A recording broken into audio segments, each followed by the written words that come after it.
Erakundeek bermatu egin behar lukete kontratatzen dituzten enpresek lan baldintzak duinak errespetatzen dituztela.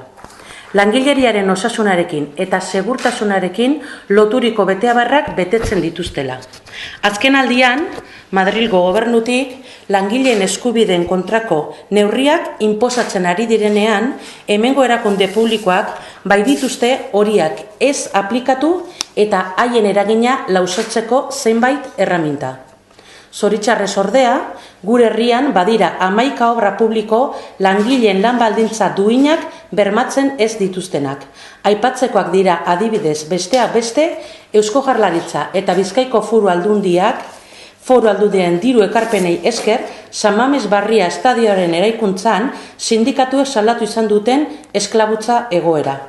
100 langile baina gehiagok eguneko 10, 11 eta 12 ordutako lanaldiak jasaten dituzte, eta larunbatetan ere lan egitera behartuak daude.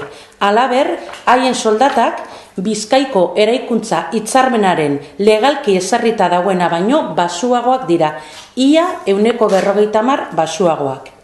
Agerikoa da kasu honetan erakunde publikoak ez dutela beharrezko ikuskaritza lana egin. San Mames Barri ipatu dugun bezala, HT ipatu genezake edo bere garaian Supersurra. Halaber, gogoratu behar da, Eusko Legebiltzarrak 2011an obrak publikoetan lan hitzarmenak aplikatzeko eskatzen zuen ekimena onartu zuela, eta agerikoa da ere hori ez dela betetzen ari. Sarritan entzun izan ditugu ordezkari politikoak obra publikoen onuren inguruan hitz egiten eta sortzen dituzten lanpostuak goraipatzen. Onura horiek ordea askotan ez dira lanpostuetako lan baldintzetan islatzen.